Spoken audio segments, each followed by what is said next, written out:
반갑습니다. 사랑합니다. 네. 줌으로 온라인으로 참여하는 분들 환영합니다. 네, 반갑습니다. 네, 오늘 사건은 글자만 읽지 말고 이 글자가, 이 이야기가 말하는 장면을 한번 기억하시면서 말씀을 들었으면 좋겠습니다. 그러면 더 생생하게 이 말씀을 이해할 수 있을 것 같아요.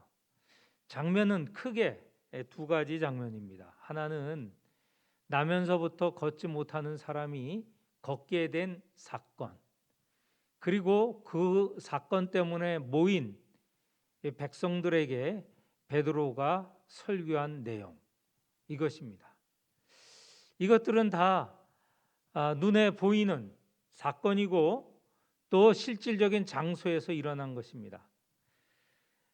이 나면서부터 걷지 못하는 사람이 있었던 곳은 성전, 예루살렘 성전이죠. 성전 앞에 있는 이름이 미문이라고 하는 곳에서, 미문이라는 그 문의 입구, 문의 이름이 미문입니다. 아름다운 문이라는 것이죠. 그 앞에서 일어난 일이고, 베드로의 설교는 솔로몬의 행각이라는 곳에서 있은 설교입니다.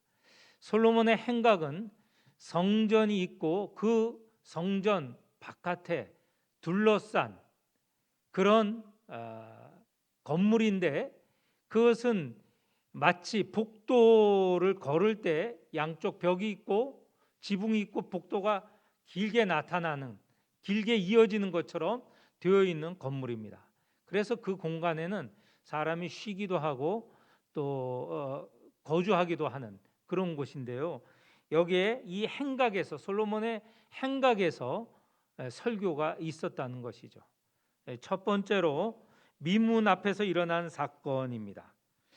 때는 구시라고 했는데, 성경에서 이 구시다 그러면, 신약에서 구시다 그러면 보통 6을 더하면 오늘 우리가 알고 있는 시간이 나옵니다. 그러면 9시에 6을 더하면 몇 시죠? 오후 3시가 되죠.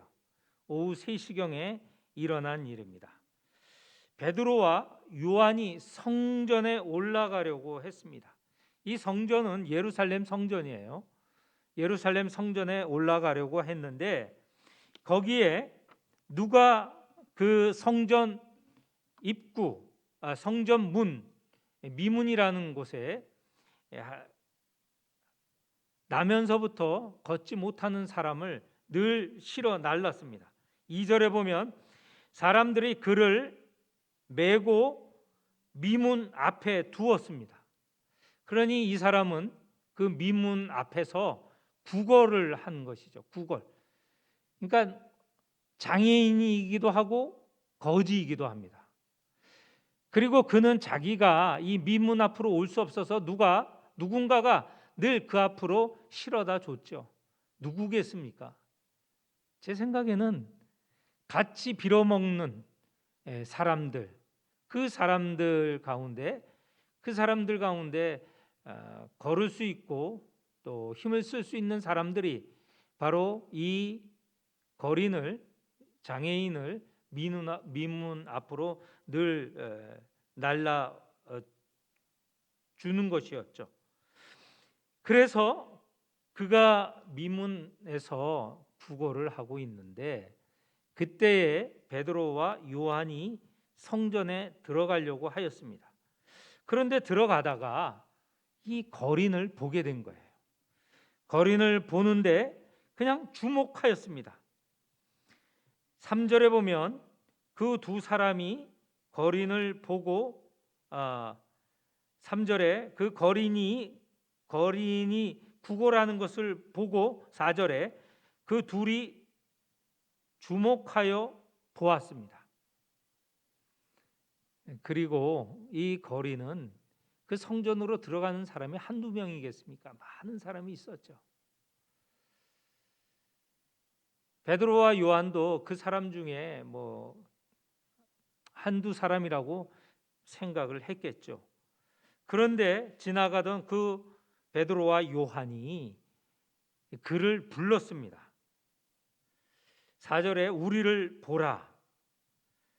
이렇게 우리를 보라 하니 이 거린이 당연하게 뭔가 주는가 보다 하는 기대가 있었겠지요. 그래서 무엇을 얻을까 5절 바라보았습니다. 그때 6절의 말씀, 베드로가 한 말씀은 우리가 잘 아는 말씀이죠. 우리 같이 한번 읽어볼까요? 6절 시작. 베드로가 이르되 은과 금은 내게 없거니와 내게 있는 이것을 네게 주노니 나사렛 예수 그리스도의 이름으로 일어나 걸으라 하고.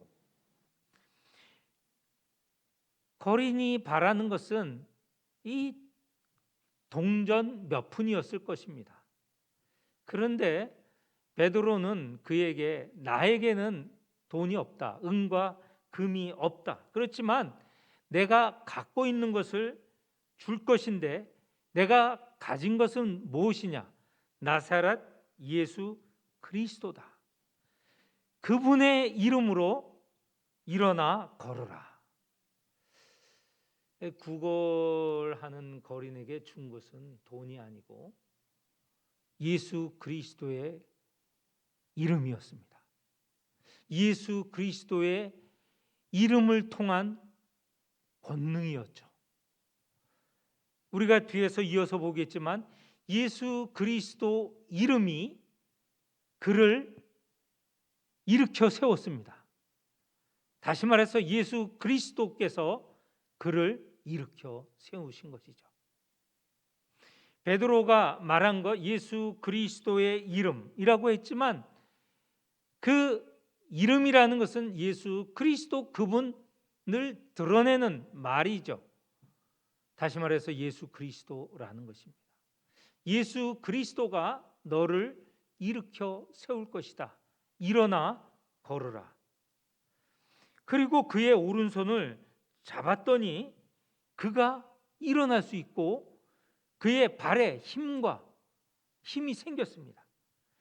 8절에 보니 그가 놀라운 변화가 그에게 놀라운 변화가 일어났습니다. 그래서 8절 뛰어서서 걸으며 그들과 함께 베드로와 요한이죠. 함께 성전으로 들어가면서 걷기도 하고 뛰기도 하며 하나님을 찬송했다. 이 변화를 한번 그려보십시오. 이 장애인이며 거린인 이 사람은 늘 이 미문 앞에 앉아 있었습니다. 당연하죠. 설 수가 없었고 걸을 수가 없었으니까. 그리고 지나가면 사람에게 구걸을 하는데 그 마음속에 그 사람이라고 나도 정상인처럼 걸을 수 있어서 저 성전 안에 들어가 다른 사람처럼 하나님께 예배드리고 싶지 않았겠습니까? 지금 이스라엘은 그들이 믿는 하나님, 그 하나님 앞에 나와 예배드리는 것을 가장 귀하고 중요하고 그리고 그것을 통하여서 은혜와 기쁨과 즐거움을 얻었지 않았습니까? 다른 이와 같이 그렇게 예배하는 기쁨을 누리고 싶었겠죠. 그런데 그는 그럴 수가 없었습니다. 다른 사람과 달리 구걸을 해야 하는 상황이었는데 이제 베드로와 요한을 통하여서 그가 걸을 수 있고 뛸 수 있었습니다.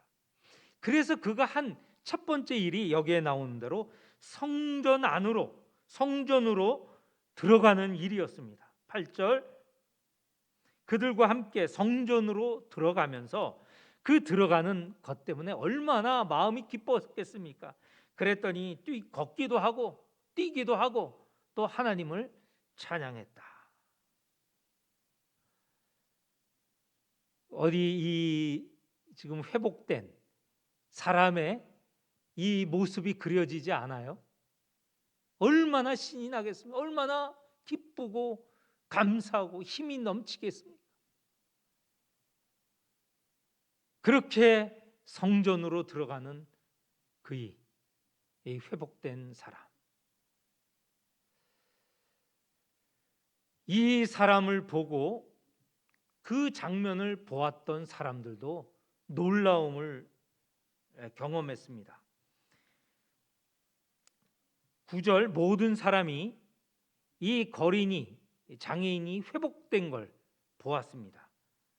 그리고 그가 이 미문 앞에 구걸하던 사람인 줄 알고 10절 중반입니다. 그에게 일어난 일로 인하여, 이게 회복된 일이죠. 일어나서 걷고 뛰는 그런 일이죠. 그리고 그가 성전에 들어가는 것을 본 일이죠. 이것들 때문에 굉장히 놀랐습니다. 그 표현이 심히 놀랍게 여기며 놀라니라. 놀랍다는 말을 두 번이나 반복해요. 한 문장 안에서. 그것도 심히 매우 놀랍게 여기며 놀라니라. 놀라운 정도가 굉장히 컸다는 것을 말하고 있습니다. 이것이 첫 번째 장면입니다. 이 거린이, 장애인이 회복이 되었습니다. 베드로와 요한과 함께 성전에 들어가서 예배를 드릴 수 있었던 것이죠. 몸도 회복됐고 그 영혼도 회복이 되었고 그 모든 것이 다 회복된 모습을 보게 된 것이죠. 자, 이러면서 다음 장면으로 넘어갑니다. 이 나은 사람, 11절에요. 나은 사람이 베드로와 요한을 붙잡고 있었습니다.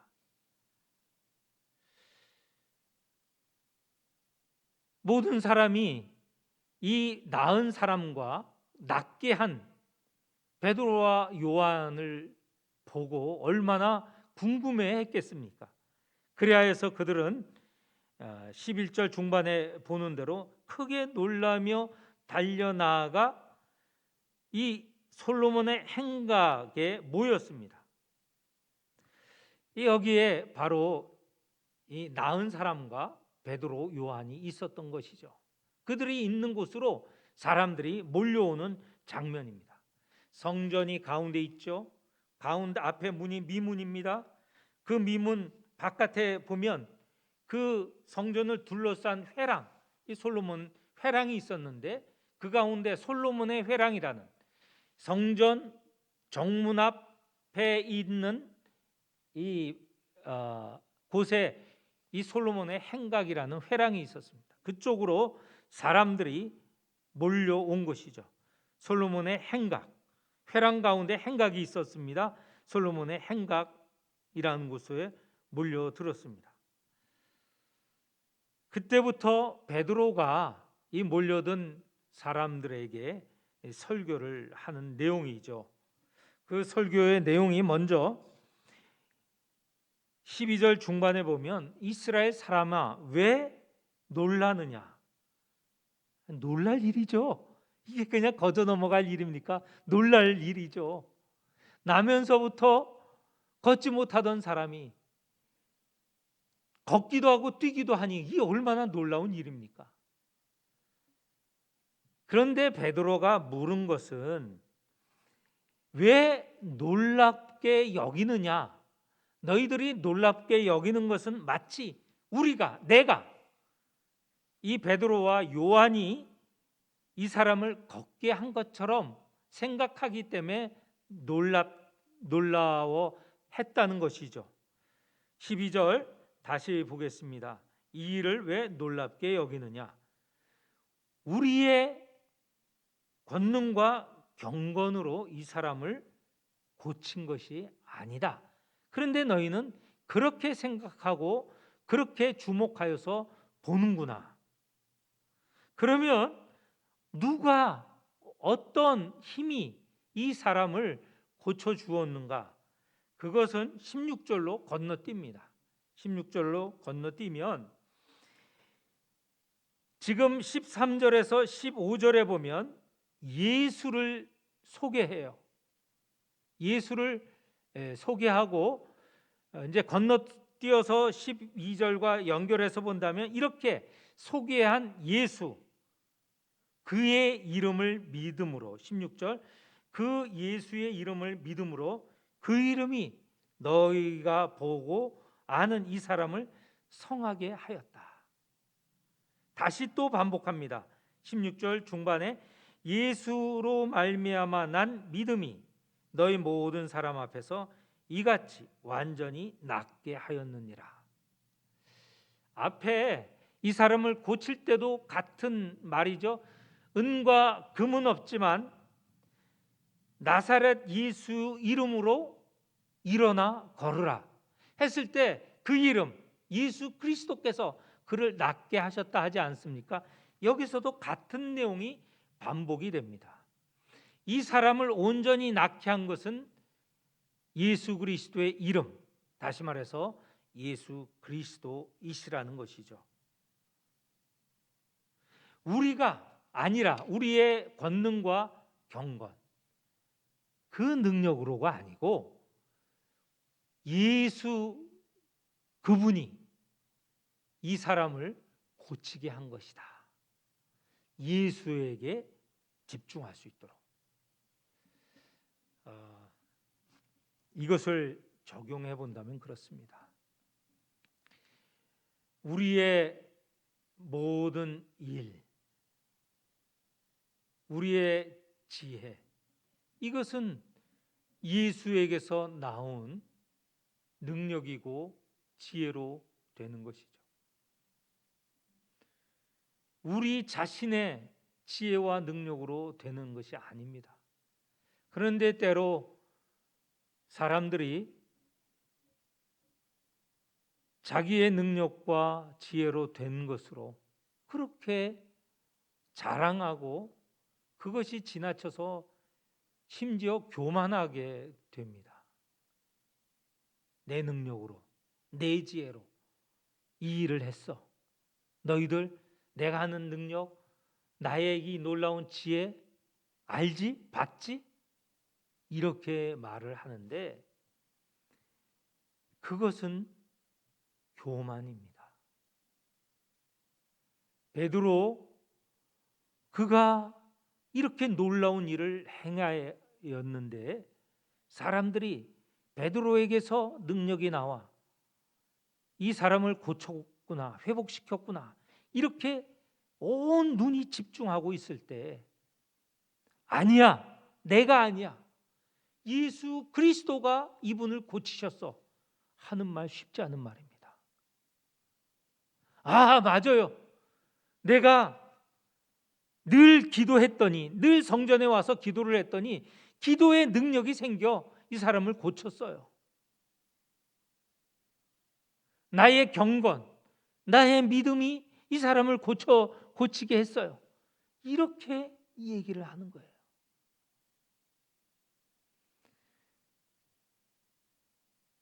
교인들도 오해하고 목사들도 오해하는 일 가운데 있습니다. 이런 얘기가 있죠.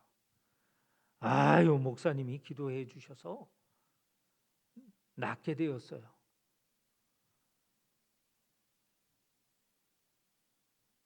잘못 생각하는 것이죠. 목사의 능력으로 되는 게 아니죠. 하나님의 능력, 예수 그리스도의 자비가 고치게 하신 것이죠. 그 얘기를 듣고 목사가 착각하여서 아, 그래요, 내가 신유의 은사가 있어요, 능력이 있어요. 신유의 은사라는 것은 다 도구입니다. 그를 사용하신 것으로 이 도구이지 자기에게서 난 능력이 아니에요. 우리가 이것은 분명하게 구분하여야 되고 깨달아야 됩니다. 베드로 정확하게 말하고 있죠. 16절, 그 이름을 믿음으로, 그 이름이 중반에 예수로 말미암아 난 믿음이 고치게 하였다. 예수께서 낫게 하신 것이다. 예수의 능력이 낫게 하신 것이다. 이게 믿음이에요. 내가 했다? 이건 교만이고.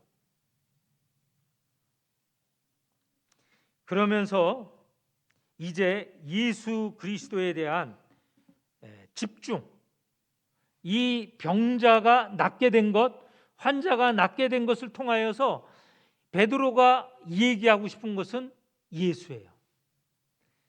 그래서 늘 우리가 우스개지만 중요한 내용이 있습니다. 이야기에는 기승전결이 있어요. 이야기의 시작이 있죠. 이야기가 시작하면 그 이야기가 전개가 됩니다. 그러다가 그대로 되면 재미없어요. 그러니까 한 번에 변화가 있어요. 그게 전이죠. 기승전이죠. 변화가 있어요. 그 변화라는 건 고난이 있을 수도 있고 어떤 비범한 어떤 도약이 있을 수도 있고 등등, 이 전이 있고 마지막에 결론이 뭐 행복하게 되었더라, 무슨 나라를 차지하게 되었더라, 무슨 또 어떤 비극적인 이야기는 무슨 죽게 되었더라, 뭐 실패했더라, 이렇게 되는 게 이야기예요. 그런데 우리 그리스도인들은 늘 기승전 예수. 이 무슨 말입니까? 늘 시작도 전개도 변화도 마지막도 예수와 함께, 예수로 인하여서. 이게 우리의 자세죠. 우리의 믿음이죠. 오늘 이 설교의 형태를 보더라도 베드로는 이 고침을 받은 사람 이야기를 통하여서 결국은 누구를 소개하느냐? 예수를 소개하는 거예요.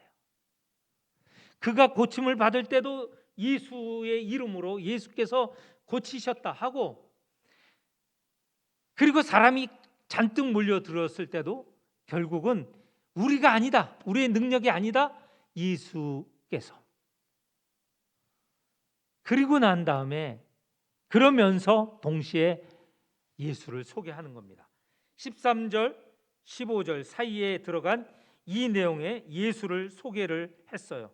13절에는 하나님이 그의 종 예수라고 표현이 되어 있고, 그 예수께서 중반에 너희가 그를 넘겨주었다. 누구에게 넘겨주었습니까? 빌라도에게 넘겨주었죠. 근데 빌라도가 예수의 죄를 찾아보니 찾을 수가 없어요. 그래서 놓아주기로 했는데 다름 아닌 너희들 유대인들이 거부했다. 그리고 14절 너희가 거룩하고 의로운 일을 거부하고 놓아주지 않고 도리어 살인한 사람을 놓아주었다. 바라바죠. 그리고 마지막에 15절 생명의 주를 죽였다. 이렇게 너희들, 이 설교를 듣는 너희들이 바로 예수를 붙잡고 빌라도에게 넘기고 다시 빌라도는 놓아주려고 했는데도 불구하고 너희가 살인자인 바라바는 놓아주고 예수는 붙잡아 십자가에 달리게 했고, 그리하여서 그분 생명의 주가 죽으셨다. 예수님의 이 마지막 십자가 고난과 또 이후에 부활도 얘기합니다. 15절 그렇게 생명의 주를 죽였도다. 그러나 하나님이 죽은 자 가운데서 그를 살리셨다. 요 짧은 사이에 예수님의 십자가 고난과 사흘 만에 부활을 또 압축하여서 이 둘러싸인 이 지금 병자를 보고 놀랍게 여기는 자에게 바로 예수 그리스도를 증언한 것이죠. 그래서 15절 끝부분에 우리가 이 일의 증인이라 이렇게 말하고 있습니다.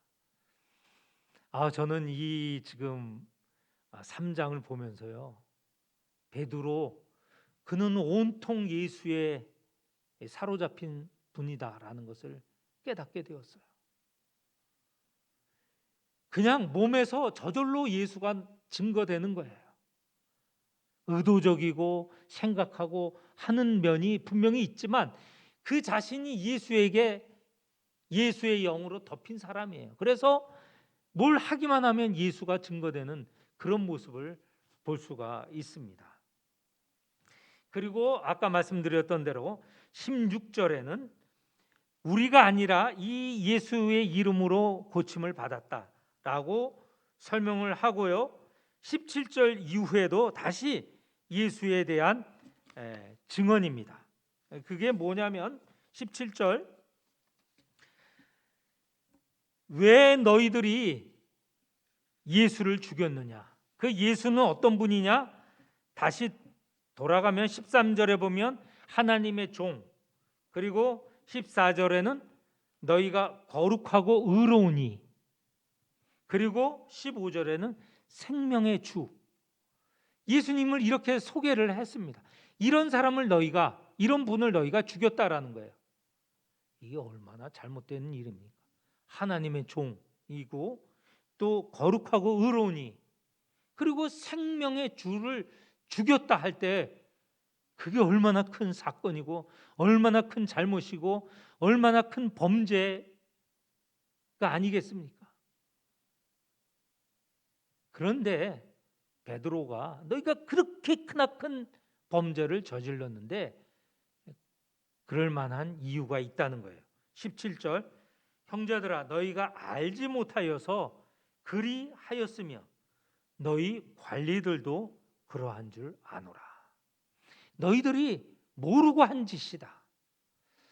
맞습니다. 누가복음에 보면 예수께서 십자가에 달리며 고난받고 돌아가시기 전에 아버지께 말한 내용이 있어요.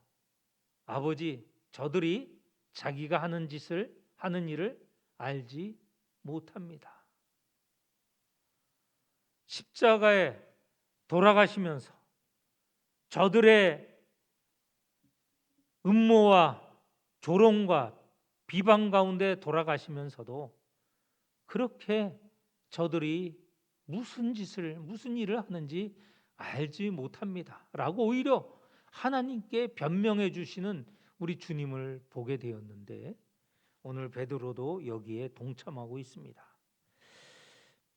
그러나 이 고난의 일은 예수께서 돌아가시는 그거 이미 예언이 되어 있고 준비된 일이다 라는 것을 18절에 말하고 있습니다. 하나님이 모든 선지자의 입을 통하여서 그리스도께서 고난받으실 것을 미리 알게 하셨고 그렇게 이루어진 일이다 라고 하면서 그렇지만 19절 너희는 회개하고 돌이켜라.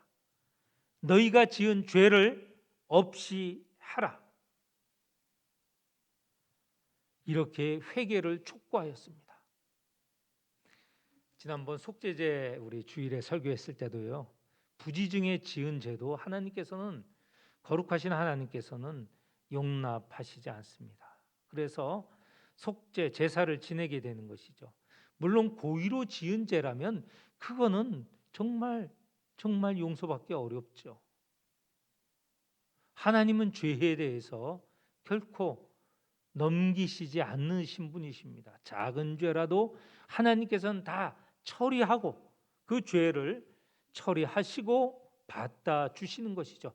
근데 그 처리라는 것을 우리에게 부과시켰으면 우리는 단 1초로 살아남을 수 없어요. 아니면 매 순간 속죄의 제물을 갖다 계속 바쳐야 돼요. 그 모든 것 값없이 하나님께서 예수 그리스도라는 제물을 한 번으로 영원한 속죄, 죄의 속함을 이루셨죠.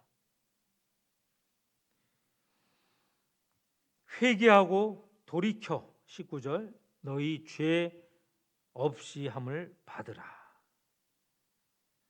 그리고는 19절 중반부터 20절, 21절에는 그 예수께서 마지막 날 다시 우리에게 오실 것이다. 그러니까 이 종말까지도 다 베드로가 증언을 하고 있습니다.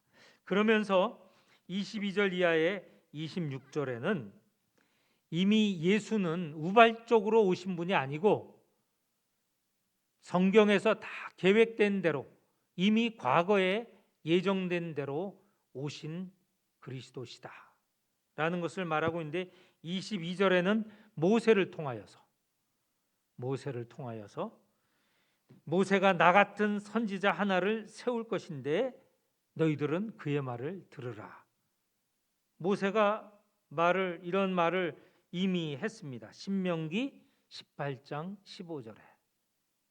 그리고 또 이후에 보면 사무엘 시대의 24절, 사무엘 때부터 이어 말한 모든 선지자도 이때 그리스도가 오실 것을 이야기를 했습니다. 사무엘을 통해서 다윗의 자손이 영원히 다스릴 것이다 라고 말하지 않았습니까? 사무엘이 다윗의 후손에 대해서 말하였는데 그것을 얘기하는 것이죠. 그리고 25절에는 아브라함의 씨, 중반에 보면 아브라함에게 이르시기를 땅 위의 모든 족속이 너희 씨로 말미암아 복을 받으리라. 이 씨가 예수 그리스도시라는 것, 그분을 통해서 복을 받을 것임을 말씀을 하셨죠. 그리고 이렇게 22절 이하에 모세를 통하여서 사무엘과 이은 선지자를 통하여서 그리고 아브라함을 통하여서 바로 이 예수께서는 하나님이 이미 예비해 두시고 이미 예언해 두신 분으로 오셨다라는 것을 말씀하고 있습니다. 오늘 이 거린이면서 장애인인 이 사람이 고침을 받음을 통하여서, 이 사건을 통하여서 베드로는 이 일을 이루신 것은, 이 사람을 고치신 것은 예수다라는 것을 드러내고 그 예수가 어떤 분이신지 분명하게 말씀하고 있습니다. 너희들이 하나님의 종이면서 여기에 거룩하고 의로운 분인데, 그리고 생명을 주시는 분인데 너희가 그분을 죽였다. 그런데 너희들은 알지 못하고 한 짓이다. 그러나 이제 알고 난 이후 너희는 돌이켜야 된다. 회개하고 너희의 죄 씻음을, 속죄함을 받아야 된다. 이것을 베드로가 설교 가운데 강조하고 있습니다. 베드로는 온전히 예수 그리스도, 그분을 드러내고 그분이 고치시고 그분이 죄를 대속해 주시고 속하여 주시는 분임을 강조를 했습니다. 오늘 우리의 신앙 고백도 같죠.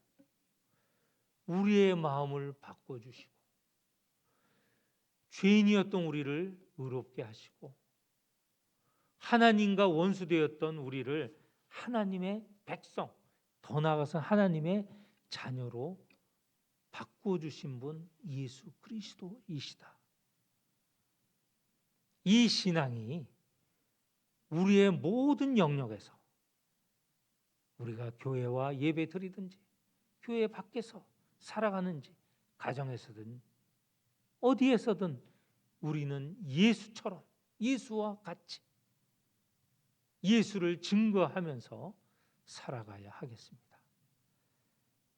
기승전 예수, 언제나 예수, 늘 예수, 예수 안에서 예수와 함께 살아가시는 성도들이 되시기를 축원합니다.